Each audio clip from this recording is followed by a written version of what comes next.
8월 28일 목요일 죄책감을 버리고 소망으로입니다.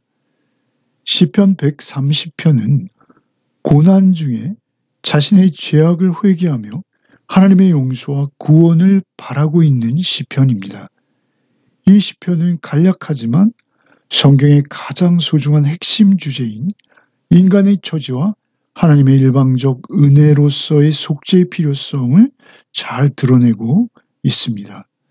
이어지는 131편은 성전에 올라가는 노래로 역시 다윗이 하나님을 의지하는 자가 누리는 참된 마음의 평안을 노래하고 있습니다. 먼저 130편을 읽겠습니다. 여호와여, 내가 깊은 곳에서 주께 부르짖었나이다. 주여, 내 소리를 들으시며 나의 부르짖는 소리에 귀를 기울이소서. 여호와여, 주께서 죄악을 지켜보실진데 주여 누가 서리이까? 그러나 사유하심이 주께 있음은 주를 경외하게 하심이니이다. 나 곧 내 영혼은 여호와를 기다리며 나는 주의 말씀을 바라는도다. 파수꾼이 아침을 기다림보다 내 영혼이 주를 더 기다리나니 참으로 파수꾼이 아침을 기다림보다 더하도다. 이스라엘아, 여호와를 바랄지어다. 여호와께서는 인자하심과 풍성한 속량이 있음이라. 그가 이스라엘을 그의 모든 죄악에서 속량하시리로다. 시인은 자신이 지금 깊은 곳에 있다 호소하고 있습니다. 여기서 깊다라는 것은 깊은 바다나 깊은 골짜기를 말하는 단어입니다. 깊은 절망과 고통에 빠져서 스스로 헤어나올 수 없는 상태라는 것이죠. 개인이 되었던, 그가 속한 사회가 되었던 죄악이 만들어낸 그 결과들이 너무도 깊어서 그들의 삶을 송두리째 마치 홍수에 쓸어버릴 듯이 위협하고 있는 상태로 여겨집니다. 주님의 구속하심 외에는 그들이 이 위기를 피할 길이 없는 것이죠. 이 히브리어의 시제는 현재에도 이런 절박한 상황이 계속되고 있다라는 것을 나타냅니다. 언제부터 그가 외쳐왔는지 모르지만 깊은 고통이라는 것에 비추어 볼 때 아주 오랜 세월 동안 외치며 부르짖어 온 것이 분명한 것이죠. 나의 호소에 귀를 기울여 달라 계속 부르짖고 있는 것입니다. 3절에 주께서 죄악을 지켜보실진데 주여 누가 서리이까 반문하고 있는 것이죠. 이 말은 아무도 설 수 없다는 것입니다. 즉 이 말은 죄 없는 자나 죄 없는 사회가 하나도 없다는 것입니다. 이어지는 4절에서 그러나 사유하심이 주께 있음은 주를 경외하게 하심이니이다 고백하고 있죠. 사유한다라는 것은 용서한다는 것입니다. 죄를 용서할 수 있는 권한은 오직 주 하나님께만 있기에 죄를 용서받은 자는 주를 경외하고 곧 두려워하며 또 존경과 사랑을 보내게 되는 것이 당연하다라는 것입니다. 또한 하나님께서 죄를 용서하시는 까닭은 인생이 그 용서하심을 통해서 하나님의 은혜와 자비를 깨닫게 되고 결과 하나님을 경외하는 자리로 나아오게 되기를 바라신다라는 것입니다. 물론 하나님의 용서하심은 값없이 주는 선물이 분명합니다. 그러나 용서받은 자는 절대 그 용서를 값싸게 여길 수 없다는 것입니다. 그가 용서받은 것이 맞다면 더욱 깊은 사랑과 경외심을 가지게 된다라는 것이죠. 용서받았기에 하나님을 경외함으로 더욱 경건과 거룩함으로 나오게 된다라는 것입니다. 용서가 오히려 방종으로 흘러버린다면 그가 진정 용서받은 자인지 아닌지 의문이 생기는 것이죠. 5절에 그토록 용서 구하는 시인은 자신의 영혼이 여호와를 기다리며 주의 말씀을 바라보고 있다라고 하죠. 마치 그 파수꾼이 아침을 기다리는 것보다 내 영혼이 주님을 더욱 기다린다라는 것입니다. 파수꾼이 얼마나 아침을 기다리는지요? 그거보다 용서하시는 은혜가 더 기다려진다라는 것이죠. 용서하시는 여호와, 곧 주께서 임하실 때 그들은 그 은혜와 자비를 힘입어 새롭게 될 수 있는 유일한 희망이 있다라고 고백하는 것입니다. 이제 이스라엘 전체를 향해서 또 호소하는 것이죠. 7절에 이스라엘아 여호와를 바랄지어다 권면하고 있습니다. 8절에 여호와께서는 인자심과 풍성한 속량이 있다 이렇게 권하고 있는 것이죠. 여기서 인자는 우리가 잘 아는 헤세드, 하나님의 사랑인데요. 그 하나님의 언약적 사랑입니다. 언약을 맺으시고 그 언약을 실현시키시는 하나님의 인자, 곧 사랑입니다. 사죄의 은총으로 결국 언약을 스스로 먼저 맺으십니다. 그리고 그 언약을 반드시 이루시는 하나님의 사랑, 그 여호와의 속성이 인자인 것이죠. 여호와께서는 그 인자심과 풍성한 속량이 있으신 분이라는 것입니다.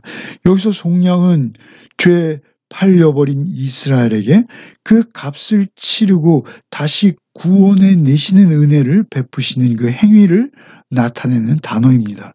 7절에 인자심과 풍성한 속량이 있음이라 이렇게 말씀하시죠. 8절에는 그가 이스라엘을 그의 모든 죄악에서 속량하시리로다 또 이렇게 말씀하십니다. 속량하시는 것이 너무 중요하고 또 하나님의 숨길 수 없는 속성이라는 것입니다. 속량하심으로 구속하실 것에 대한 확실한 그 믿음으로 반복해서 이렇게 고백하며 선언하고 있는 것이죠. 구원하심을 통해서 그 인자하심을 베푸시는 그 권위와 능력이 있으신 주께서 이스라엘을 그 모든 죄악에서 구원하심으로 하나님의 주권을 완성하실 것이다. 이렇게 선언하고 있는 것입니다. 이 시편은 구약임에도 성경 전체의 핵심 주제인 인간의 죄악된 상태를 잘 지적하고 거기서 결국 구원을 내시는 하나님의 언약적 사랑, 곧 인자, 헤세드를 잘 드러내는 본문입니다. 순례자들은 성전을 향해서 순례의 길에 있습니다. 그 순례의 길 위에서 그들은 바로 이 소망을 붙들고 예루살렘 성전을 찾고 있는 것이죠. 오늘 본문에 비추어 볼 때 우리 역시 성전된 자로서 우리를 속량하시는 주님과 우리의 인생길, 우리의 순례자의 길을 걷고 있는 것입니다. 그 속량의 은혜를 입은 자답게 오늘 하루도 우리가 주님을 경외함으로 살아내야 할 것입니다. 오늘 하루도 오직 우리의 죄를 속량하시고 우리를 구원하신 주님의 은혜 앞에서 하루를 살아내는 복이 있으시기를 바랍니다. 이제 132편을 읽겠습니다. 여호와여, 내 마음이 교만하지 아니하고 내 눈이 오만하지 아니하오며 내가 큰 일과 감당하지 못할 놀라운 일을 하려고 힘쓰지 아니하나이다. 실로 내가 내 영혼으로 고요하고 평온하게 하기를 젖된 아이가 그의 어머니 품에 있음 같게 하였나니 내 영혼이 젖된 아이와 같도다. 이스라엘아, 지금부터 영원까지 여호와를 바랄지어다. 다윗이 한 개인으로서 담담하게 자신의 영적 주소지를 밝히고 있습니다. 자신의 마음은 교만하지도 않고 자신의 눈은 오만하지도 않다 말하고 있죠. 마음은 인간의 인격과 의지와 사고의 중심입니다. 곧 자신의 마음이 어떤 높아지려는 시도 하지 않는다는 것입니다. 또한 자신의 눈, 곧 자신의 관심은 어떤 사회적 종교적 우월감도 소유하려 하지 않는다라는 것입니다. 나아가서 자신은 큰일, 곧 감당하지 못할 놀라운 일을 하려고 힘쓰지 않는다라고 말하죠. 사실 다윗은 급격히 신분이 바뀌고 지위가 올라가는 경험을 한 사람이죠. 더욱 세상에 주목받고 놀라운 능력을 발휘해서 존경받는 자리에 더욱 높아지기를 바랄 수 있는 위치입니다. 그러나 오히려 낮은 자리에 자신은 지금 머물고 있다는 것입니다.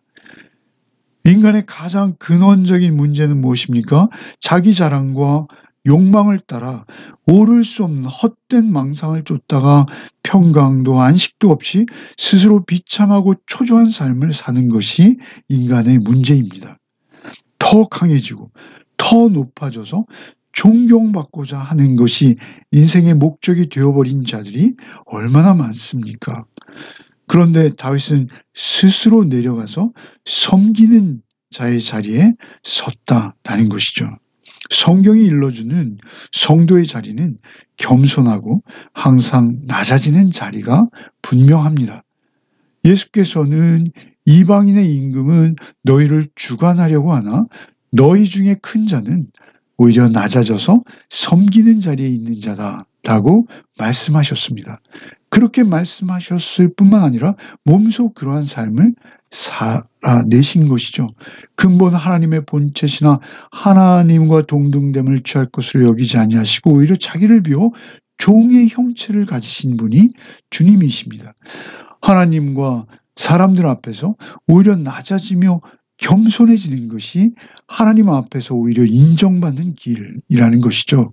다윗은 이스라엘 중에 오히려 높아졌지만 그 마음만큼은 오히려 겸손했고 2절에 자신의 영혼은 고요하며 평온하다라고 고백하죠. 이것은 다윗의 간증입니다. 마치 젖된 아이가 그의 어머니 품에 있는 것 같다라고 자신의 영혼의 현 주소를 말하고 있어요. 자신의 영혼은 젖된 아이 같다라는 것입니다. 젖을 떼기 전에는 늘 젖달라 보채는 모습이죠. 이것도 주세요. 저것도 주세요. 그러나 젖을 떼고 나면 그저 어머니 품에 있는 것만으로도 만족스럽고 평온할 수 있다는 것입니다. 성숙한 단계로 나아가는 것이죠. 다윗은 바로 이런 상태로 자신의 영혼의 상태를 비유하고 있는 것입니다. 믿음이 연약할 때는 세상의 욕망으로 항상 부족한 상태이지만 하나님 앞에 있다면 그리고 그 하나님의 은혜가 그 사랑이 얼마나 크다는 것을 깨닫고 그 품 안에 있게 된다면 그 품에 있는 것만으로 만족하며 영적으로 고요함과 평온함을 누리게 된다라는 것이죠. 하나님 한 분만으로 충분한 것입니다. 다윗은 이스라엘 전체에게 이러한 상태를 권면하며 지금부터 영원까지 여호와 한 분만을 바라라 라고 권하고 있는 것입니다. 바울 사도께서는 세상에서 화려했던 자신의 이력들을 마치 배설물처럼 여기며 오직 하나님 한 분만을 바랐던 것이죠.